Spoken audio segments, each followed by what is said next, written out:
Jadi menurut Mas, Gitu, Mas. kalau saya membela pemerintah salah? Oh enggak ada yang bilang salah.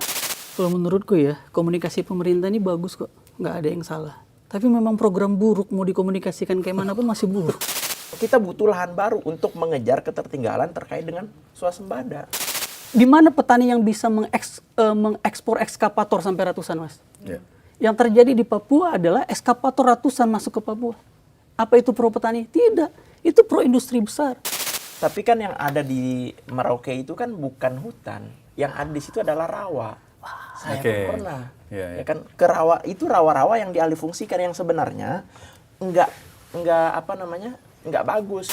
Tapi apakah itu benar-benar tidak berfungsi bagi masyarakat ada di sana?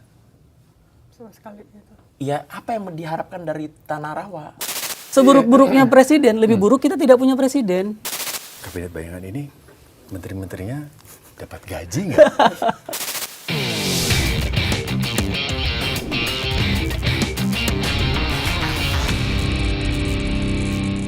Halo Sobat iNews, selamat datang di podcast Bikin Terang. Kali ini kita akan membahas terkait dengan Kabinet Bayangan, di mana memang di tengah kebijakan masyarakat yang kian mendapat kritik dan juga apresiasi, muncul adanya Kabinet Bayangan yang cukup menyita perhatian publik karena di satu sisi dikenal juga sebagai mekanisme check and balance pemerintah ya, tapi di satu sisi lain juga ada juga yang menilai bahwa Kabinet Bayangan ini oposisi yang mencari kesalahan pemerintah. Nah, kali ini kita akan membahas seperti apa fungsi dan bagaimana melihat kebijakan pemerintah. Dan saat ini kami sudah bersama dengan Iqbal Damanik dari Greenpeace dan juga dari Menteri Lingkungan. Menteri Lingkungan. Menteri Lingkungan dari Kabinet Bayangan. Kabinet Bayangan, iya. Dan juga ada juga Ahmad Alimuddin. Siap. Dari Terima Mari kasih. Kita Bahas Mari ya. kita bahas. Nah, oke, kalau gitu Di tempat ini. Di tempat ini. Oke, kalau gitu mari kita bahas Mari nih kita Kabinet bahas. Bayangan nih. Oh, Oke. iya.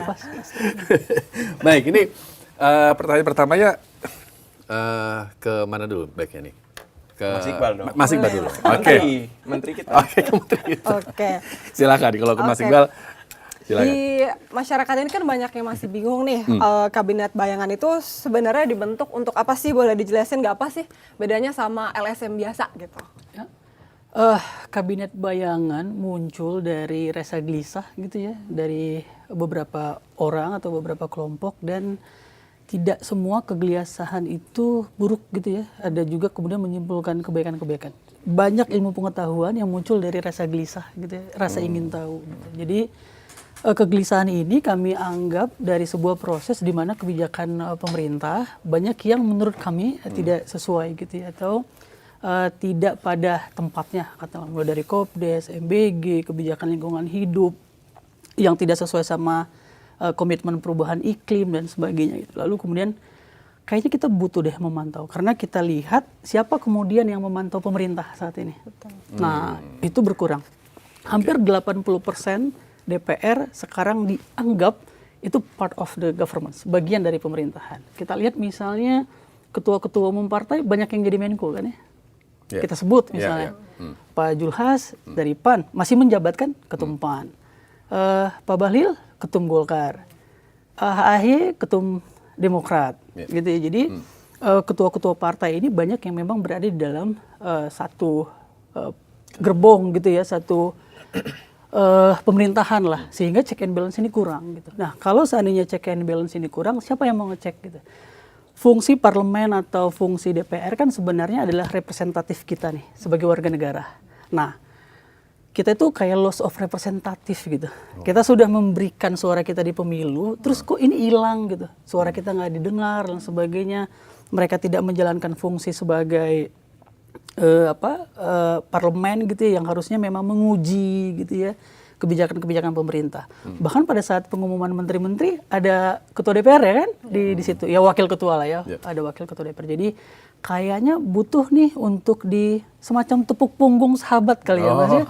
Bro, jangan kelajuan gitu. Kalau kata orang Samarinda ya, aku dari Kalimantan Timur ya, dia bilang jangan kelajuan, slow aja gitu. Kita lihat dulu ya, semacam ini aja sebenarnya. Jadi rasanya sebenarnya tidak perlu ada yang dirisaukan kalau tidak ada yang terlalu banyak salah. Tapi orang-orang risau biasanya ada kesalahan yang diperbuat sehingga dia harus risau. Tapi ya kita dengar lah bagaimana. Gitu kali Mas. Oke. Baik, ini menarik soal Kabinet Bayangan. Jumlahnya berapa? 15. Lebih Kami ramping. 15 orang. Iya, ada beberapa menteri beneran. Lebih ramping. Pertanyaan berikutnya, punya wamen nggak? Nggak ada wamen. Masing-masing menteri, nggak Kita ada nggak ada wamen. wamen. Kita nggak ada wamen. Staf sus? Beneran. Kita nggak ada staf sus, tapi kayaknya kita mau buka deh. Siapa tahu banyak orang yang mau mendaftar gitu untuk membantu. Dan udah banyak ternyata. Jadi waktu itu kita mulai dari yang MBG ya. Waktu itu kita beberapa kali postingan gitu ya. Kita mau melakukan gugatan nih ke MK. Ada nggak yang mau bantu? Banyak loh mahasiswa yang mau bantu kita. Termasuk yang kabinet bayangan. Banyak yang mau bantu kita. Apakah mereka jadi tim pengolah data, membuat materi dan sebagainya. Jadi ya kayaknya jadi animo masyarakat tuh kayaknya oke deh gitu. Oke. Nah, pertanyaan berikutnya soal kabinet bayangan ini. Kabinet bayangan ini, menteri-menterinya dapat gaji nggak? Boleh Pertanyaan dong, juga. iya kan? Pertanyaan juga. Ini supaya kita Menarik, tahu ya? mereka digaji nggak. Nah, kalau digaji siapa yang gaji, gitu kan? Ya, Supaya ya, nanti betul. ini kabinet bayangan benar-benar berdiri independen atau jangan-jangan bersandar sama mereka yang memberi sumber dana, gitu. Betul. Kita tuh selalu berpikir misalnya siapa ini pendananya gitu ya. Apalagi Mas Salim ini sering banget nih nyebut nama orang gitu. Aku aja nggak kenal gitu. Tapi kita sama sekali nggak ada yang bergaji dan tidak ada pendanaan apapun sampai sekarang. Makanya waktu itu kita mulai kayaknya crowdfunding oke deh. Kalau seandainya ada yang mau membantu ya event dan sebagainya. Beberapa kali kita patungan dan sebagainya dari banyak 15 orang menteri-menteri ini. Dan sebenarnya nggak ada yang harus pakai uang yang kami lakukan. Apa yang mau pakai uang? Kalau kita mau riset, kita bisa doing research. Sekarang tuh banyak sekali yang bisa kita lakukan gratis, tanpa harus tanpa harus mengeluarkan pembiayaan yang besar untuk melakukan riset. Dan yang perlu diingat adalah ini banyak juga ya. Saya nggak tahu apa orang distrust terhadap pemerintahan yang benar-benar ada gitu ya, atau orang punya harapan lebih gitu ya. Jadi kita ini apa sih KPI-nya Menteri Bayangan gitu ya? Kita ini kan kantor part ya. Kita kan nggak punya anggaran. Kita nggak punya gedung misalnya kayak kementerian-kementerian lain gitu. Jadi yang bisa kita lakukan kita hanyalah counterpart. Ada narasi dari pemerintah, misalnya ada narasi dari menteri existing gitu ya yang ada, ya kita uji gitu ya. Jadi ini menguji. Jadi sebenarnya ketimbang memperdebatkan mimbar dan kabinet bayangannya, mari kita uji gagasannya. Ini menarik sebenarnya. Tidak perlu takut sebenarnya ya dari kubu pemerintah misalnya atau pemerintah untuk kita diuji gitu. Misalnya Pak Kodari bilang jangan kritik-kritik terus lah gitu ya. Atau mantan kepala Bakom, bukan kepala Bakom, siapa dulu? Hasan Nasbi ya misalnya. Pak Hasan Nasbi misalnya bilang kalau kalian boleh kritik, kami juga boleh mengkritik. Nah ini kan juga satu logika yang agak aneh ya karena kita dikritik, kita publiknya gitu. Nah yang harus kita kritik adalah pemerintahan yang pekerjaan mereka adalah berpengaruh terhadap hidup kita gitu. Jadi kenapa mengkritik pemerintah? Ya karena apapun yang dilakukan pemerintah itu berpengaruh sama hidup kita. Ketika rame-rame untuk orang mengkritik mengganti kepala BGN, itu akhirnya juga didengarkan sama Pak Prabowo ya, akhirnya diganti juga. Begitu kan Mas ya? Betul. Jadi selama ini sebenarnya kalau menurut Mas Alimuddin, pemerintah sudah cukup mendengar dong? Hampir setiap hari orang mengkritik A, mengkritik B, mengkritik C, dan menurut saya sebenarnya nggak ada yang digelisahkan atau nggak ada yang dirisaukan dari kehadirannya kabinet bayangan. Bahkan kabinet bayangan ini kan sebenarnya sama halnya dengan apa yang ada di Inggris misalnya. Di Inggris itu kan karena dia pakai sistem parlementer, ada yang namanya shadow cabinet. Shadow cabinet itu kan biasanya dipakai di sistem parlementer untuk menguji mereka-mereka yang hari ini duduk di kabinet. Kita berharap dengan hadirnya kabinet bayangan ini ada perimbangan kritik gitu. Kalau selama ini kan betul ya, saya sepakat ketika misalnya DPR dianggap terlalu tumpul misalnya. Saya sepakat mungkin suaranya nggak sekencang ketika misalnya Pak SBY jadi presiden, Pak Jokowi jadi presiden gitu. Tapi catatannya adalah jangan salah juga, walaupun misalnya PAN ada di dalam kabinet, PKB ada di dalam kabinet, Golkar ada di dalam kabinet.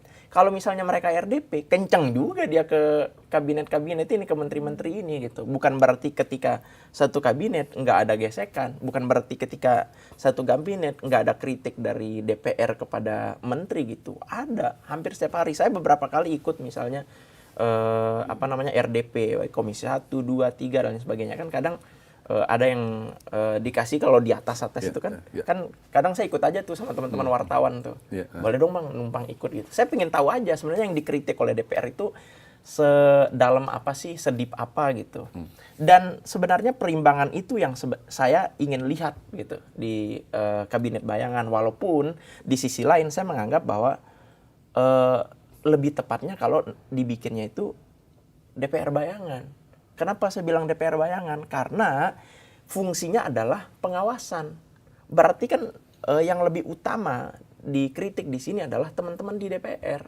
Jadi yang dikritik sama yang akan diawasi sama Kabinet Bayangan hanya kabinetnya atau dengan DPR-nya juga? Ya, karena kan yang mengeluarkan kebijakan itu adalah menterinya ya. Jadi yang diuji argumentasinya ya diuji argumen gagasannya ya gagasan menterinya gitu.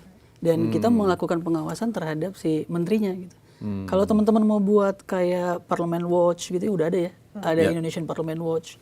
Terus ada teman-teman Perludem yang ngawasin DPR sebenarnya. Jadi sebenarnya kerja-kerja pengawasan terhadap DPR tuh bahkan udah cukup lama ya, dan itu udah dilakukan oleh masyarakat sipil. Tapi memang ini jadi menarik sebenarnya Mas. Kenapa sih sebenarnya orang jadi kayak menaruh perhatian gitu ya terhadap Kabinet Bayangan? Ada apa sebenarnya dalam situasi bernegara kita sehingga orang menaruh harapan terhadap Kabinet Bayangan gitu? Yang tadinya kita juga beranggapan bahwa yang sedang kita uji adalah pemerintah yang berjalan gitu. Tapi ternyata ada Adimo yang meletakkan bahwa kita bisa nih ngasih harapan kayaknya ke Kabinet Bayangan gitu. Artinya ada memang satu trust yang harus diperbaiki sama pemerintah saat ini. Bagaimana dia menimbulkan kepercayaan kembali dari publik terhadap mereka gitu. Artinya kan memang harus ada yang dievaluasi ya. Kayak tadi MBG kemudian Kepala BGN dievaluasi kan setelah kena push publik sangat keras sekali ya. Kita mempublikasi yang keracunan gitu ya. Walaupun dibantah sama Pak Prabowo cuma 0, sekian persen ya. Manusia dan korban dijadikan angka statistik gitu ya. Sangat menyedihkan sebenarnya ya bahwa rakyat dijadikan angka statistik dalam konteks korban gitu ya, 0, sekian persen. Iya itu betul angka-angka. Tapi itu kan setelah push panjang akhirnya Kepala BGN berganti, lalu kemudian Ibu Nani ya, Bu Nani SDY yang sampai bilang, "Ya oke, kita kan udah dulu dari awal sekali kita memaksa. Ini yang salah bukan soal MBG atau enggak, tapi bagaimana dia menjadi fokusnya itu di wilayah 3T misalnya wilayah terluar." Setelah kena push gede gitu ya, besar, kemudian Bu Nadi bilang, ya kita akan fokus juga mengutamakan fokus di wilayah 3T. Terus ganti ke Pak Sudaryono sekarang kan, Pak Sudaryono kemudian memfokuskan, membongkar dan sebagainya, menonaktifkan 800-an. Itu artinya gitu, publik itu berfungsi. Fungsi pengawasannya kepada pemerintah. Jadi jangan dianggap bahwa keributan atau masyarakat kayak Kabinet Bayangan ini membuat bising gitu ya. Jadi publik meminta pertanggungjawaban kepada pemerintah itu adalah hak konstitusional gitu. Dan ketika pemerintah membuat perubahan itu harus diakui gitu. Oke, bahwa kami melakukan kesalahan. Yang sampai saat ini kita dengarkan bahwa apa emang ada kesalahan selama ini gitu. Jadi menurut saya adalah ya sesuatu yang salah ya diperbaiki gitu aja sih. Dan diakui gitu. Ya. Oke, seru. Nggak jadi baku hantam nih kita Mas. Cas dulu. Harus dong. Oke, tapi kalau menurut Bang Alimuddin nih, kalau Kabinet Bayangan ini kan kita nggak bisa melihatnya seluruhnya ya. Pasti kita ada person-personnya gitu kan. Backgroundnya dulu bagaimana mereka mengkritik pemerintah gitu kan. Nah, kalau menurut Bang Alimuddin, apa yang mereka sampaikan itu cenderung membangun persepsi negatif terhadap pemerintah atau sebaliknya? Kalau saya ngelihatnya nggak melulu soal positif atau negatif ya. Artinya nggak cuma sekedar hitam dan putih gitu. Selama ini narasi-narasi yang dibawa oleh teman-teman, baik itu di Kabinet Bayangan atau misalnya di organisasi-organisasi lain, misalnya di situ kan ada ada perwakilan Selyos juga, ada Bang Ferry Amsari juga dan sebagainya. Ya, saya membaginya ke dalam 3 hal. Pertama itu biasanya adalah memang based on data, ya kan? Based on data. Terlepas dari mungkin ada anggapan, oh didanai si ini, di si itu dan sebagainya. Saya pun nggak terlalu pusing soal itu gitu, ya kan? Yang bisa kita perdebatkan kan soal datanya. Data ini penting gitu. Saya pun ketika dulu misalnya memulai untuk menjadi content creator pun karena pengen bicara based on data gitu. Kedua adalah soal sentimen. Sentimen ini banyak banget, ya kan? Banyak yang entah itu mengarahnya ke positif, lebih-lebih ke negatif. Nah, yang mengarah ke negatif ini lebih banyak dibumbui oleh ketidaksukaan dibanding melihat realita yang ada. Artinya ketika misalnya mau memberikan nasihat, kritik, saran, itu hanya melihat satu sisi yang jeleknya aja tanpa berusaha melihat sisi yang bagusnya gitu. Dan kebanyakan sentimen ini jarang saya dengar dari teman-teman yang nomor 1 tadi. Lebih banyak ada di nomor 2 ini. Saya nggak perlu sebut lah, ya kan? Tapi memang banyak gitu. Tapi misalnya contoh. Orang desa nggak pakai dolar misalnya, ya kan? Atau londo ireng misalnya. Itu kan sentimen yang kemudian ya kan, kemudian diamplifikasi. Ya walaupun saya nggak tahu siapa yang bermain di ranah amplifikasi itu, tapi menurut saya memang ada satu konteks yang kadang sering dibuang begitu aja. Diputus gitu aja. Jadi fokusnya pada londo irengnya misalnya, atau fokusnya pada orang desa nggak pakai dolar, atau fokusnya pada misalnya yang terakhir itu terkait dengan misalnya contoh di tahun kemarin itu adalah guru adalah beban negara misalnya. Itu kan sentimennya negatif banget, sampai harus mengorbankan satu menteri, gitu loh. Yang saya berharapnya lebih banyak kita itu beradu argumen di konteks nomor 1, soal data, soal realita di lapangan. Yang kemudian apa nih masukan-masukannya? Oke, kita terima masukannya, dievaluasi juga sama pemerintah, dievaluasi sama kabinet, sama menteri. Menteri pun jangan denial, ya kan? Menteri pemerintah juga nggak boleh gitu. Ya terima aja. Ada yang denial menteri? Ya menurut saya mungkin ya, karena memang mereka ya lagi doorstop gitu kan kadang secara psikologis kaget juga kan, gitu. Ya siapapun mau sejago apapun public speakingnya, kalau lagi misalnya doorstop begitu, kadang bingung juga mau jawab apa gitu. Tapi menurut saya ya udah terima aja sarannya, kritiknya, masukannya gitu. Yang paling besar kritik hari ini itu kan ke MBG, ke Kopdes, ke pendidikan. Ini kan satu benang kusut yang menurut saya masalah utamanya ada di komunikasi, gitu. Nah, saya pun melihat dari sisi pemerintah sendiri, itu komunikasinya yang kurang. Kalau komunikasinya benar, saya yakin public trust yang seperti yang yang diharapkan oleh pemerintah kepada teman-teman itu pasti akan terwujud. Tapi syaratnya satu, perbaiki komunikasinya. Kalau menurutku ya, komunikasi pemerintah ini bagus kok, nggak ada yang salah. Tapi memang program buruk mau dikomunikasikan kayak mana pun masih buruk masalahnya. Isinya ya, apa bukan contohnya? caranya. Apa contohnya? Iya, contoh yang buruk. Kan kalau buruk itu kan tadi misalnya Mas Iqbal ngomong soal... Padahal Mas Salimuddin tadi udah ngomong ya, MBG, Kopdes, Kusut, pendidikan. Buruk kan? Sudah disebutin. Sehingga kemudian dievaluasi kan, diamplifikasi. Tapi gini Mas Salimuddin, ada satu posisi yang perlu kita pahami ya dalam konteks ketatanegaraan dan kebijakan publik gitu, bahwa presiden ini adalah jabatan yang melekat 24 jam pada Pak Prabowo. Dalam konteks itu, obrolan Pak Prabowo itu kebijakan gitu. Walaupun dia belum dalam bentuk keputusan presiden dan sebagainya. Jadi apa yang disampaikan Pak Prabowo tafsirnya adalah tafsir kebijakan gitu. Karena melekat pada dia. Kalau presiden tidak melekat, kita punya kekosongan kursi pimpinan negara kan, sehingga melekat. Maka sebenarnya jangan mempersoalkan soal londo irengnya gitu, londo ireng terus apa lagi dolar gitu. Ya memang harus Pak Prabowo harus mengevaluasi diri gitu. Nah tapi apa yang kita rasakan sekarang, kita berpikir bahwa mereka sedang tidak bekerja untuk kita. Maka dalam banyak teori politik misalnya kayak teori kartel partai politik gitu ya, menyebutkan bahwa negara tidak dijadikan alat untuk publik, tapi negara adalah dijadikan alat untuk distribusi kekayaan, untuk distribusi kekuasaan.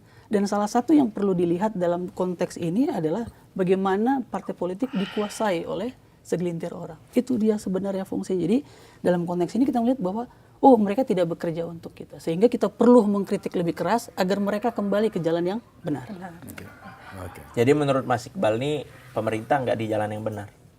Ya perlu diingatkan Mas. Jangankan perlu. Jangankan pemerintah gitu ya. kita sama teman aja. Jadi ibaratnya kabinet bayangan dan kawan-kawan sedang menepuk punggung aja. Balik nih Pak, balik nih Pak. Iya, iya. Gitu. Nepuk punggung ya, bukan ngejegal ya. Oh jangan, jatuh ya. Mas.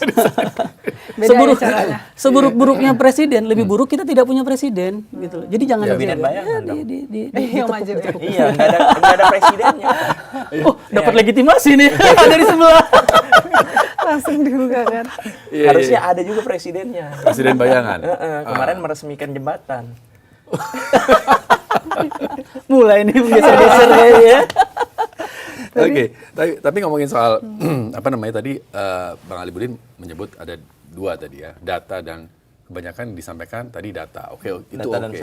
Dan sentimen. Nah, yang kedua nih sentimen. Dari teman-teman kabinet bayangan ada yang sering memberikan sentimen gitu.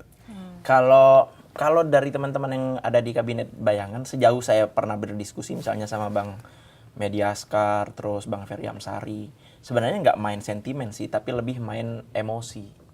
Ya, emosi perasaan. Emosi Coba perasaan. bayangin misalnya orang di desa-desa atau orang di pasar misalnya contoh waktu itu ya. Ya memang mainnya emosi.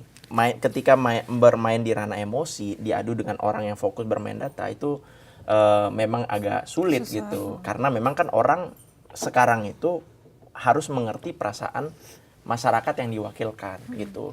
Tapi sentimen kalau itu menurut saya ya mungkin itu strategi komunikasi aja, tapi di sisi lain yang lebih parahnya ketika orang-orang di luar teman-teman kabinet bayangan ini misalnya itu banyak misalnya yang bermain bahkan pakai AI nyebarin deepfake misalnya, atau bahkan yang terbaru ada banyak secara serentak konten-konten demo di bulan Juli, bulan Juni, terus termasuk demo Indonesia Gelap dan demo-demo tahun lalu itu disebarkan secara serentak. Ini yang saya maksud sebagai permainan sentimen negatif di sosial media seolah-olah itu sedang terjadi. Akhirnya yang diserang siapa? Ini media kemana? Kenapa nih demo ini nggak diliput? Ini presiden membungkam nih atau Komdiji membungkam. Padahal kan nggak pernah dilakukan. Tapi masalahnya rakyat, masyarakat itu banyak yang percaya itu. Karena apa? Karena rendahnya literasi kita terhadap bagaimana kita ngelihat konten-konten yang ada di sosial media. Gitu. Itulah yang kemudian menginspirasi saya dulu ketika misalnya kayaknya gue perlu konten deh gitu. Karena hal-hal kayak gini gitu loh. Padahal itu sebenarnya nggak benar. Kayak dulu di 2025 waktu zamannya Bu Sri Mulyani ngomong kayak gitu. Itu ngomong guru adalah beban negara itu. Itu kan deepfake banget. Tapi kan gara-gara itu orang akhirnya entah berantah dari mana dan sampai sekarang saya masih meyakini itu bukan pendemo ya, sampai sekarang bahkan di sini saya ngomong itu bukan pendemo tapi itu provokator yang kemudian rame kan akhirnya orang ikut karena diprovokasi kan ke rumah Ahmad Saroni lah misalnya, ke rumah Nafa Urba misalnya, bahkan ke rumah Bu Sri Mulyani misalnya. Hal ini yang kita nggak ingin terjadi. Kalau misalnya kayak misalnya masukan saran dari Mas Iqbal dan kawan-kawan di kabinet bayangan itu sah-sah saja kok, itu hal baik yang harus didengar gitu dan kita mengapresiasi langkah itu. Ketika langkah itu diambil, berarti kan ada itu kan bentuk kecintaan mereka, kecintaan teman-teman kepada Indonesia, bahwa mereka itu masih cinta. Mereka memilih untuk enggak kabur aja dulu dan lebih memilih untuk fokus kita bangun sama-sama negara dengan cara kita ya udah kita fokus sebagai pengkritik. Kalian kalau punya solusi ya udah gitu. Bagi saya hargai dan itu adalah langkah yang baik. Gitu. Kabinet bayangan udah punya jubir nih Mas kayaknya. Tadi Bang Ali Budin kan bilangnya berharap kalau misalnya dari kabinet bayangan ini tidak hanya ngasih kritik tapi juga solusi. Kan ya. Kalau dari Bang Iqbal sendiri sebenarnya fokusnya mengawasi kasih kritik juga atau sebenarnya ada kasih solusi pernah atau mungkin seberapa banyak mungkin ada apresiasi atau seperti apa? Bahkan saya pernah loh muji Pak Prabowo. di lingkungan misalnya sesuai dengan di lingkungan hidup misalnya. Sudah pernah? Iya, beberapa kali misalnya kita memberikan bahkan usulan langsung gitu ya untuk mencabut semua izin yang ada di Raja Ampat karena itu menyalahi aturan. Semua itu menyalahi aturan. Itu menyalahi aturan. Karena Permen KKP-nya udah bilang tidak boleh ada penambangan di pulau-pulau kecil. Clear kan? Dan permennya belum diubah, peraturan menterinya belum diubah. Kan kita ngasih saran dan saran itu bahkan langsung dieksekusi 2 tahun sebelum. Jadi kita memberikan saran itu 2 tahun sebelum saya aksi yang kemudian dianggap memalukan Indonesia gitu ya. Gitu ya. Jadi bayangkan kita sebagai warga negara Bahkan kami udah melakukan gugatan. Jadi bahkan hari ini kami kalah nih. Kami melakukan gugatan terhadap PLN dan Kementerian ESDM untuk mengubah rancangan umum penyediaan tenaga listrik. Melalui konstitusi nih Mas, melalui peradilan. Kita beberkan semua data dan apa yang harus dilakukan oleh pemerintah. Masyarakat sipil kalah, kami kalah. Kami terima kekalahan itu gitu ya. Bahwa bahkan warga negara yang meminta hak konstitusionalnya kepada peradilan pun itu tidak didengarkan oleh negara. Bahkan tidak didengarkan oleh peradilan. Sehingga kami dianggap tidak bisa menguji dokumen ini gitu ya. Semuanya kita jelasin bahwa Indonesia perlu melakukan transisi energi, Indonesia perlu keluar dari jebakan industri fosil. Kita beberkan bahwa kompensasi dan subsidi energi ketika terjadi krisis Hormuz itu membuat beban kita mencapai angka 500-an triliun, 480 sekian triliun. Kita jelaskan bagaimana industri nikel kita tidak memiliki kedalaman.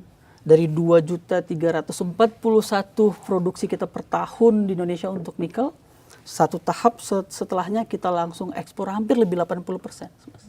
Jadi sebenarnya hilirisasi yang kita gembor-gemborkan itu bukan bagian dari industrialisasi. Dan less 100% dari nikel di Indonesia, kurang dari 1% yang untuk electric vehicle. Jadi sebenarnya demam transisi energi electric vehicle ini bahkan kami uji dengan data pemerintah sendiri. Dan kita sampaikan bahwa unit kalian harus berhenti di sini, kalian berhenti di sini dan lakukan ini. Gitu ya. Bahkan kita sebutkan misalnya angka deforestasi. 5 tahun yang lalu kita udah bilang bahwa tidak memungkinkan terjadinya deforestasi di Indonesia. Karena apa? Karena kalau kita mau sesuai sama komitmen Indonesia di Paris Agreement terhadap dunia, Indonesia udah nggak memungkinkan lagi terjadi deforestasi. Tapi apa? Pak Prabowo pada saat dia menjadi Menhan itu melakukan deforestasi 700-an hektar di Kalimantan Tengah, di Gunung Mas. Gitu ya. Pak Prabowo bertanggung jawab nggak untuk itu? Itu uang APBN. Kalau ada uang APBN, ada kerugian kan? Pak Prabowo bertanggung jawab nggak untuk itu? Menjelaskan nggak kepada publik? Saya datang langsung ke sana, tahun ke tahun datang langsung ke sana, ngelihat hutan yang tadinya hutan, banyak pohon dan lain sebagainya, tertebang, berganti menjadi singkong, dan singkongnya nggak tumbuh dan nggak panen juga. Kita kritik gitu, kita bilang, bahkan sebelum itu ditebang, udah kita bilang, bahwa ini bukan lahan yang untuk bisa ditebang, bukan lahan yang untuk bisa ditanami. Tapi pemerintah nggak dengar kita kan. Sampai sekarang itu menjadi proyek mangkrak. Kalau tidak mangkrak, buktikan Mas. Atau pemerintah buktikan. Atau uji kalimat saya gitu ya, bahwa yang di Gunung Mas berhasil. Pamentan misalnya. Beliau kan sering gembar-gembor ya, jutaan hektaran sebagainya. Buktikan gitu. Sama kayak tadi waktu ngomongin apa Mas? 2 triliun apa? Penggilingan padi. Ini kan aneh ya. Pak Prabowo itu untuk pangan itu industrialisasi sekali. Beliau mengkritik industri-industri besar kan. Kebijakan Pak Prabowo itu tidak pro dengan petani. Kenapa? Karena beliau setuju dengan yang namanya food estate. Membabat hutan jutaan hektar, membabat hutan ratusan ribu hektar. Dan itu merugikan petani. Ini yang di Papua ya? Yang di Papua. Dan itu menggunakan militer. Itu menggunakan industri. Di mana petani yang bisa mengekspor ekskavator sampai ratusan Mas? Yang terjadi di Papua adalah ekskavator ratusan masuk ke Papua. Apa itu pro petani? Tidak. Itu pro industri besar. Jadi sebenarnya salah kalau Pak Prabowo itu bangga dengan petani. Pak Prabowo nggak bangga sama petani kita. Karena Pak Prabowo lebih setuju dengan industrialisasi melalui food estate ketimbang menggunakan petani.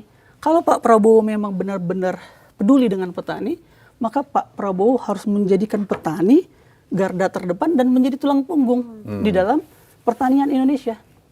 Buktikan di mana program Pak Prabowo yang menjadikan petani tulang punggung pertanian di Indonesia.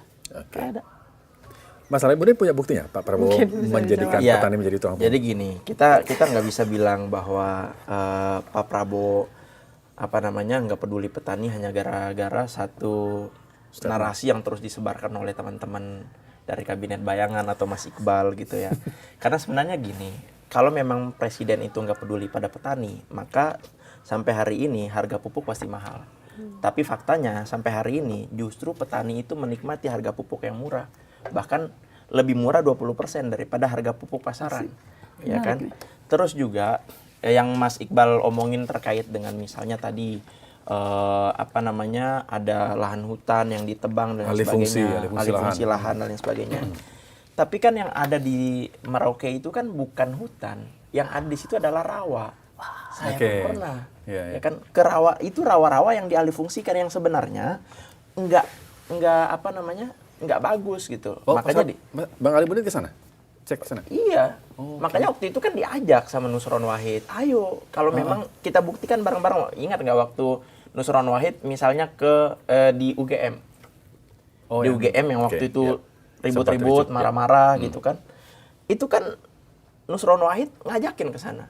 Ayo dong, kita buktikan bareng-bareng gitu. Itu adalah lahan rawa yang nggak berfungsi sehingga difungsikan. Masalahnya adalah kenapa kemudian dinarasikan seolah-olah nggak peduli petani? Karena memang kan dibuka lahannya di situ. Kita itu nggak cukup banyak lahan di Jawa atau di daerah-daerah lain untuk lahan baru karena perkembangan pertumbuhan penduduk ini kan besar. Ya kan kita butuh lahan baru untuk mengejar ketertinggalan terkait dengan swasembada. Dan sampai hari ini swasembada kita itu udah lumayan baik gitu. Untuk percepatan menuju swasembada pangan itu kan udah lumayan baik. Kita surplus beras, kita surplus beberapa komoditi lain, ada 8 komoditi. Ya walaupun beberapa lainnya masih impor gitu. Tapi artinya kan ada hal baik yang sudah dilakukan oleh pemerintah. Kan nggak bisa simsalabim dalam kurang dari 2 tahun semua hal bisa tercapai begitu aja gitu loh. Saya mau dalamin soal tanah rawa tadi yang disebut Bang Ali itu tidak banyak berfungsi di sana ya. Betul. Tapi apakah itu benar-benar tidak berfungsi bagi masyarakat ada di sana? Sama sekali gitu. Ya apa yang diharapkan dari tanah rawa? Memang masyarakat adat tidak memfungsikan itu? Ya, masyarakat adat pasti butuh itu. Tapi faktanya hari ini, masyarakat adatnya sudah menerima berbagai bantuan dari pemerintah berbentuk ekskavator, bukan ekskavator, maksud saya, yang buat pertanian, alat-alat pertanian dan lain sebagainya, itu kan udah dinikmati sama teman-teman di sana. Ada kok banyak buktinya tersebar. Bahkan di akun Kementerian Pertanian juga ada gitu. Artinya, nggak cuma fokus ke industri besar, tapi ke petani-petani yang ada di Papua juga dilibatkan gitu loh. Nggak cuma hanya sekedar oke nih kita buka nanti yang bawa ini dan sebagainya, enggak. Petani-petani di sana ada kok yang menikmati akhirnya dibukain lahan untuk sawah, cetak sawah dan lain sebagainya. Bahkan udah tanam padinya dan lain sebagainya ada gitu. Udah tarik nafas nih kamu. Kayaknya mau menjawab nih. Udah mulai mau ribut. Tapi kalau seandainya pernyataan Mas Salimuddin ini adalah pernyataan pemerintah, sebenarnya sedih banget ya. Saya bukan pemerintah. Iya. Kalau saya bilang tadi kan Mas Salimuddin udah kenal sama Pak Prabowo misalnya dari 2009 gitu. Iya. Atau ya punya akses lah pada Pak Mentan. Enggak saya cuman mau bilang kayak gini, percayalah sama ilmu pengetahuan, percaya sama laporan-laporan riset gitu ya. Kebakaran hutan terbesar pertama kali di Indonesia itu di wilayah gambut yang dibuka jadi food estate di zaman Soeharto. Karena dianggap rawa gambut itu. Gambut itu ekosistem rawa memang, yang bagi orang kota kayak Mas Salimuddin nggak ada fungsinya gitu. Gambut itu tuh namanya ekosistem rawa. Kalau dia ekosistem rawa artinya apa Mas? Basah. Gitu. Kalau dia basah, begitu terjadi kekeringan kayak El Nino sekarang, dia kebakar. Bayangkan kerugian yang udah dirasakan sama masyarakat Kalimantan Tengah gitu ya Mas. Gara-gara dibukanya tuh tahun 97-96. Kebakaran berulang selalu di Kalimantan Tengah itu pada wilayah yang dibuka tadi gitu. Jadi ketika ekosistem kita buka, menurut kita itu bukan bencana, tapi itu jadi bencana. Ini para ahli udah bilang kok, kenapa sih nggak tanya dosen-dosen IPB itu banyak sekali yang tahu bahwa kalau kita mau membuka lahan gambut, susah ditanam. Makanya kenapa saya bilang menggunakan petani. Banyak petani kita yang punya pemahaman soal bagaimana menggunakan gambut. Lihat bagaimana gambut ditanami padi sama masyarakat Sumatera Selatan. Di Sumatera Selatan itu padi ditanam di tanah gambut, tapi tidak dibuka gambutnya, dia disebar gambutnya. Tapi memang lebih mahal daripada yang di Jawa. Merauke itu jarang sekali kebakaran hutan. 2 tahun terakhir setelah ada program food estate, kebakaran hutan terbesar di Indonesia di tahun 2024 dan 2005 adanya di Merauke. Karena pembukaan lahan tadi. Karena pembukaan lahan. Kenapa? Kering. Disebut tadi tidak bukan hutan. Tapi Pak Raja Juli, Pak Julhas juga mention bahwa mereka melakukan pelepasan kawasan hutan. 481 hampir 500 ribu gitu ya. Uji kalau yang saya sebutkan ini salah gitu ya. Nah, kawasan itu adalah kawasan hutan yang dia punya fungsi ekosistem. Yang di situ hidup biodiversity, hidup keanekaragaman hayati. Dan kita bergantung sama itu. Mereka mereserve karbon tuh besar sekali. Pak Edi Suparno misalnya, saya lihat di Instagramnya ya. 10 pohon ditebang, dia bilang dia sedih sekali ya. Tapi dia nggak tegur Pak Julhas gitu. Dia nggak tegur orang-orang di partainya yang melakukan penebangan pohon misalnya. Kenapa 10 pohon ditebang di Bandung, ribut bukan main. Jutaan pohon ditebang di Papua, kita diam aja. Gitu. Jadi membuka lahan yang tentu tidak berhasil ini sulit gitu. Dan kalau kita lihat misalnya di Merauke, yang ditanam tebu. Di mana letak orang Papuanya di sana? Orang Papua nggak makan nasi, mereka nggak makan padi, mereka nggak nanam padi, nggak punya kebudayaan itu. Mereka makan sagu. Bahkan di wilayah pesisir Melayu dimanapun, mulai dari Aceh sampai Papua, bahkan di kampungnya Mas Lebih di daerah Sumbawa. Ya, di Sumbawa di Bima, sagu itu jadi banyak makanan pokok gitu. Jadi di Sumbawa nasi Bima, di Bima Sumbawa, Pulau Sumbawa masih nasi. Jadi ada banyak tempat gitu ya, yang kita tuh harus perhatikan sebenarnya mereka punya kebutuhan apa. Jadi di wilayah Sulawesi misalnya juga banyak. Kenapa kita harus membuka lahan sebegitu besar yang belum tentu berhasil? 97 PLG itu lahan gambut dibuka secara besar ya, jutaan hektar di zaman Soeharto, sampai sekarang nggak bisa. Yang saya bilang tadi, uji deh. Siapa yang bisa membuktikan bahwa 700 hektar lahan yang pernah dibuka Pak Prabowo pada saat dia menjadi Menhan berhasil? Singkongnya gitu. Yeah. Mau dibela gimana pun, nggak bisa. Makanya saya bilang, kalau program udah buruk, akui aja buruk. Lakukan evaluasi gitu. Mau dikemas apapun Mau dikemas apapun gitu. Kenapa kelagapan nih, Bakom dan sebagainya, memoles citra gitu ya. Di dalam komunikasi politik ya Mas ya, ini pesan juga nih bagi orang-orang yang di politik gitu ya. Di dalam posisi election atau pemilihan gitu ya, memoles citra itu baik gitu ya. Tapi dia akan diuji setelah dia terpilih. Jadi Pak Prabowo ini sedang diuji kan di tahun pertama, di tahun kedua pemerintahannya. Jadi tidak bisa terus melakukan apa yang dilakukan pada saat pemilihan presiden di 2024 gitu ya, dengan memoles, gemoy dan sebagainya gitu. Membela secara berlebihan gitu ya Mas ya. Lalu kemudian itu dijadikan sebagai sebuah kebenaran gitu. Nggak bisa. Maka harus kita uji. Kalau kita bilang, kita nggak pernah menarasikan buruk gitu ya Mas ya. Kalau seandainya nggak ada ratusan eskapator yang masuk ke wilayah Merauke, kenapa nggak ditarik gitu? Kan kita udah tahu tuh mau 2 tahun gitu ya. Yeah. Pembukaan lahan aja sulit di sana. Kalau ditanya gini, kenapa harus membuka lahan secara besar Mas? Kapasitas katanya kurang.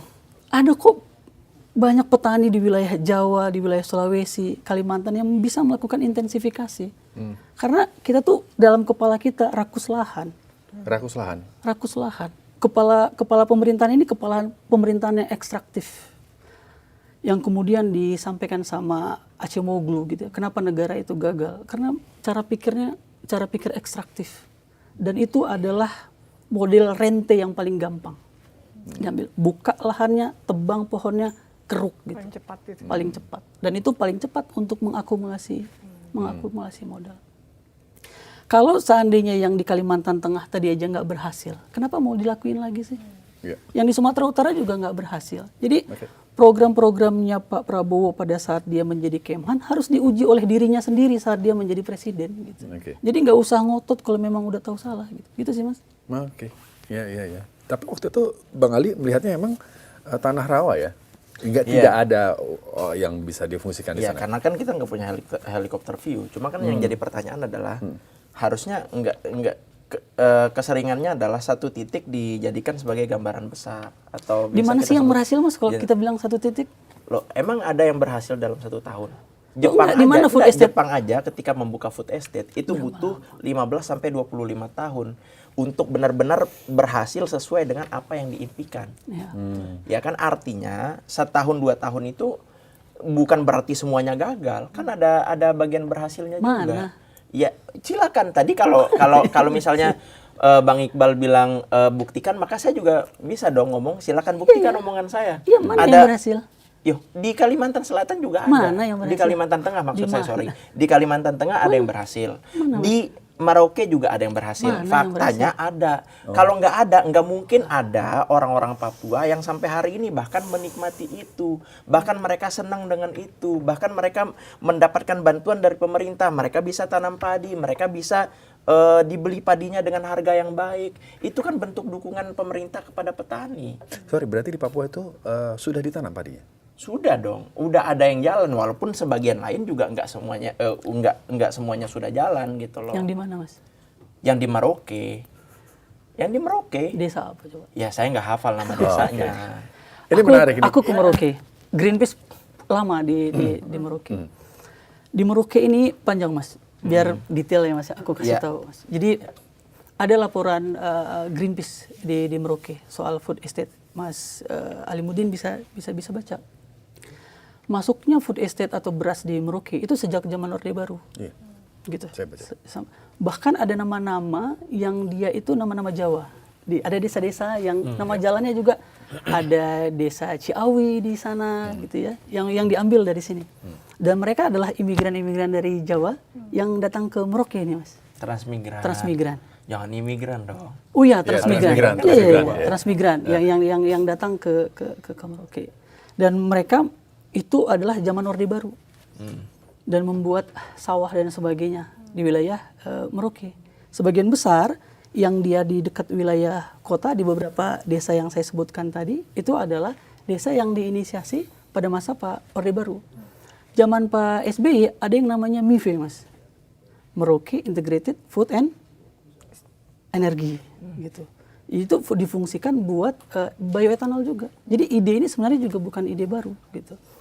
Pak SBY waktu itu punya nama program MP3EI, Mas. MP3EI. Punya MP3EI. Salah satu bloknya adalah Merauke gitu. Dan dari zaman Pak SBY berarti udah 20 tahun yang lalu. Gitu ya. Kalau kita ambil zaman Pak Prabowo, Pak Jokowi 10 tahun, Pak SBY 10 tahun, 20 tahun. Nothing yang terjadi di Merauke. Jadi apa yang diletakkan di Merauke ini ada udah 20 tahun. Tadi katanya berapa, Mas? Jepang 15 tahun. 15 tahun. Ini udah kita buktikan programnya udah 20 tahun. Nggak berhasil. Nggak ada yang berhasil. Tunggu lagi 20 tahun lagi. Jadi apa ya? Ini kan sebenarnya soal kebesaran hati gitu ya untuk bilang ini salah dan nggak mungkin berhasil. Jadi dan acuan tahunnya mau ditarik dari Presiden Prabowo atau dari SBY ini? Kan yang dikritik dari tadi kan Presiden Prabowo. Oh, enggak, makanya saya bilang, makanya gini, Mas, kita tuh butuh membaca detail situasi ini gitu. Jadi makanya saya bilang tadi, apa yang terjadi soal food estate di Merauke itu bukan hal baru. Yang Mas klaim berhasil tadi ya, ada padi dan sebagainya, itu udah adalah yang mulai dari zaman Pak Pak Soeharto, zaman Soeharto, yang para transmigran Jawa, makanya ada banyak desa nama jalan di sana berasal dari Jawa Barat gitu ya. Tapi itu orang-orang Papua semua, Mas. Gimana Apa, dong? Mas? Oh iya? Tapi itu orang-orang Papua semua itu. Aduh, ini dia nih.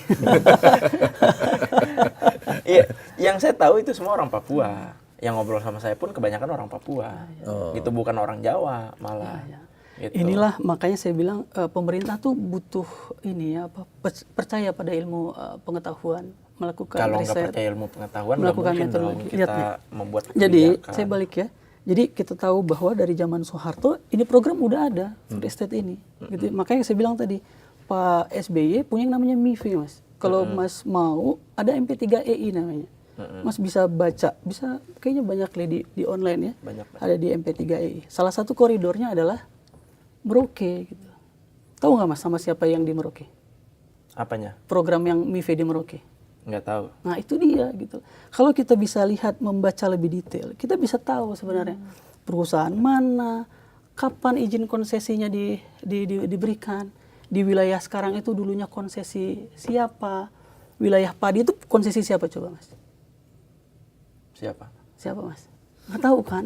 Makanya saya bilang, kalau kita mau baca lebih detail situasinya, kita akan tahu siapa yang punya konsesi padi di sana, siapa yang punya konsesi tebu di sana, dan siapa yang menerbitkannya. Itu udah dari zaman Pak SBY selama 10 tahun. MIFE kemudian akhirnya dievaluasi kan sama Pak Jokowi. Selama 10 tahun kemudian dijadikan koridor dulu. Tapi dulu namanya bukan food estate, tapi lumbung pangan. Lumbung pangan, ya. Lumbung pangan dan energi di zaman Pak Jokowi. Artinya zaman Soeharto udah pernah. Zaman SBY udah pernah. Zaman Pak Jokowi udah pernah. Lalu ada lagi tuh di zaman Pak Prabowo. Makanya saya bilang, kenapa harus dipaksakan ada program yang memang udah puluhan tahun nggak berhasil gitu. Kenapa harus dipaksakan dibuka gitu? Apakah ada rente di sini? Apakah ada orang yang mengambil keuntungan di sini? Siapa pemilik konsesi lahan ini? Siapa pemilik eskapator yang masuk di Papua? Mungkin Mas Salimuddin bisa jawab. Siapa yang pemilik eskapator? Kalau itu saya nggak mau terlalu jauh sampai situ. Bagi saya adalah food estate yang hari ini diperjuangkan oleh Presiden, murni cita-citanya adalah untuk memperjuangkan agar kita bisa swasembada pangan. Gitu. Karena kan sampai hari ini kita masih menuju pada swasembada pangan. Walaupun 8 komunitas kita itu udah surplus, walaupun ada beberapa yang mungkin belum surplus gitu. Tapi ya harapannya ke depan kan di tengah gejolak ekonomi, gejolak politik global dan lain sebagainya, kita jangan sampai malah jadi negara yang miskin. Kita bahkan nggak mampu mencukupi kebutuhan dalam negeri. Gitu. Cita-citanya bagus dong berarti, supaya kan, kita bisa swasembada pangan gitu.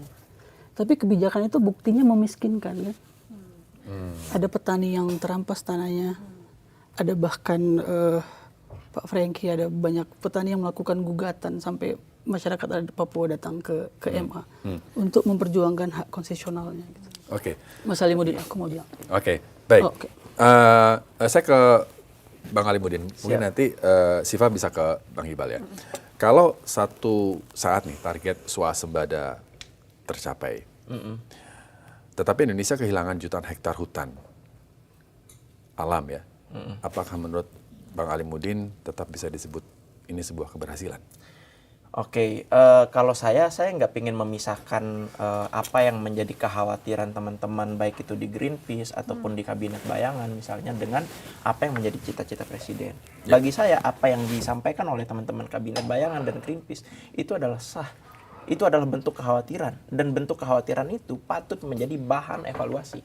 Tapi kita juga nggak boleh mengenyampingkan apa yang menjadi harapan besar kita di tengah gejolak ekonomi dan politik global ini. Kita juga perlu menyiapkan diri. Menyiapkan diri ketika nanti tiba-tiba terjadi perang, ketika nanti tiba-tiba kita harus dihantam oleh berbagai badai dan lain sebagainya. Maka kita udah siap gitu loh. Nah, masukan-masukan dari teman-teman ini kan bagus. Itu nanti dijadikan bahan evaluasi. Oke, kalau misalnya masukannya apa nih?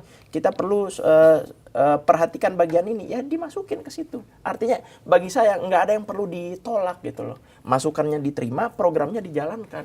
Jadi win-win solutionnya adalah nggak perlu saling meninggalkan. Karena sama-sama dibutuhkan. Kita butuh pangan, kita juga butuh untuk memperhatikan lingkungan. Butuh masukan juga. Butuh masukan. Justru masukan itu kan harus dipikirkan gitu. Harus dipikirkan oleh pemerintah. Kedepannya apa yang menjadi programnya nggak hanya memperhatikan sisi apa yang menjadi cita-cita, tapi juga memperhatikan apa yang menjadi sisi lingkungan sehingga nggak bertabrakan. Jadinya yang ini pengen begini, yang itu pengen begitu, nggak bakal ada titik temu. Kalau bagi saya harapannya adalah programnya tetap jalan, apa yang menjadi kritiknya dievaluasi, disampaikan, dan itu jadi bahan untuk ke depan programnya bisa jalan dengan baik gitu. Kayak gitu.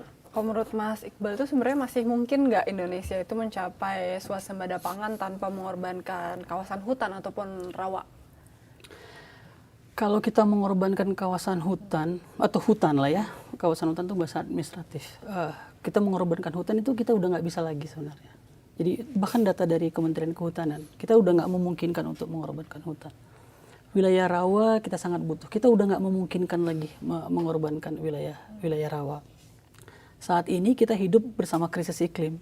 Kita tahu ada bencana yang terjadi di Sumatera akhir tahun 2025. Dan sebenarnya negara berkontribusi membuat itu. Kenapa? Karena kebijakan negara tinggi emisi. Emisi. Gitu. Jadi sehingga krisis iklim semakin terjadi. Kebakaran hutan ada banyak gitu. Dan ini adalah disebabkan sama kebijakan-kebijakan pemerintah yang memang tidak pro dengan lingkungan. Ada banyak masukan. Makanya tadi logiknya adalah programnya tetap jalan, kritiknya diterima. Ya nggak bisa. Gitu. Jadi memang harus mengevaluasi diri. Kalau pertanyaannya adalah apakah memungkinkan untuk kita mencapai swasembada pangan gitu ya? Belajarlah pada petani yang menjadi soko guru bangsa ini. Gitu. Petani sebagian besar beras-beras kita hari ini yang kita makan itu dari petani yang existing hari ini. Maka belajarlah dari mereka bagaimana cara mengelola lahan yang tepat, bagaimana mengintensifikasikan lahan, bagaimana meningkatkan nilai produksi. Gitu. Jadi ya kita sangat yakin sebenarnya kita masih memungkinkan untuk itu. Tapi kenapa kemudian petani selalu dirugikan di sini? Bahkan ketika nilai beras mahal, petani tidak mendapatkan keuntungan. Gitu. Yang mendapat keuntungan adalah pengambil rente di level distribusi. Makanya ketimbang pro pada industrialisasi, Pak Prabowo harusnya pro pada petani-petani kecil. Ketimbang membangun COP-BES yang begitu besar dan megah, kenapa tidak memberikan insentif kepada petani-petani di desa? Baik, saya izin menanggapi ini. Ada juga nilai misalnya bahwa ada 2 asas Mas di dalam Undang-Undang Desa. Apa coba Mas Alimuddin? Asas Ya, utama silakan. dari Undang-Undang Desa. Silakan. Apa coba Mas? Ya udah silakan. Apa coba Mas? Saya mempersilahkan. Nah ini dia nih Mbak, kita nih memang harus benar-benar paham gitu. Kita ngomongin koperasi desa, kita ngomongin petani gitu. Kita punya undang-undang dasar, undang-undang desa, yang undang-undang desanya kita asasnya aja kita nggak mengerti. Jadi sebenarnya kita, kalaupun kita mau membela pemerintah nih Mas, belalah dengan data yang benar, belalah dengan statement yang bisa diuji. Ada 2 asas dasar di undang-undang desa. Asas pertama adalah asas rekognisi, bahwa undang-undang atau negara ini mengakui orang yang tinggal di desa. Asas kedua adalah subsidiaritas. Asas kita mengakui bahwa mereka membutuhkan apa. Jadi undang-undang desa ini harusnya berpikir, dan pemerintah dengan menggunakan undang-undang desa berpikir bahwa apa yang dibutuhkan masyarakat desa, apa yang dibutuhkan petaninya. Itulah logik dasar dari undang-undang desa yang udah ada di Indonesia, yaitu apa?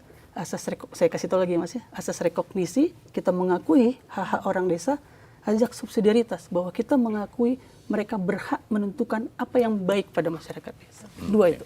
Oke. Tadi mau nanggapin soal Ya, tadi kan katanya pemerintah nggak peduli dengan petani dan sebagainya. Mungkin Mas Iqbal lupa ya. Kalau sejauh ini, tahu nggak Mas, kalau harga padi yang dibeli dari petani itu berapa sekilo? 6.000, ya kan? 6.000 harga dari petani. Itu udah harga standar. Agar apa? Agar petani juga merasakan dampak dari padi yang mereka hasilkan.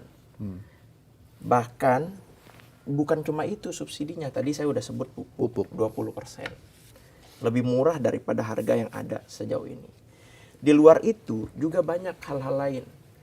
Kenapa misalnya harga beras tinggi? Nggak cuma soal harga berasnya tinggi, kan dibeli dari petani juga tinggi. Kita kan pengen peduli pada petani, maka bentuk kepeduliannya adalah kita singkirkan tengkulaknya, fokus pada petaninya. Uji Makanya Mas pernyataanmu siang itu. Kita Yang beli harga dari petani tinggi. Iya dong. Coba uji Mas. Harga 6.000. Silakan uji. Nah, Silakan bagaimana uji. menentukan petani itu untung atau enggak Mas di dalam statistik? Gimana?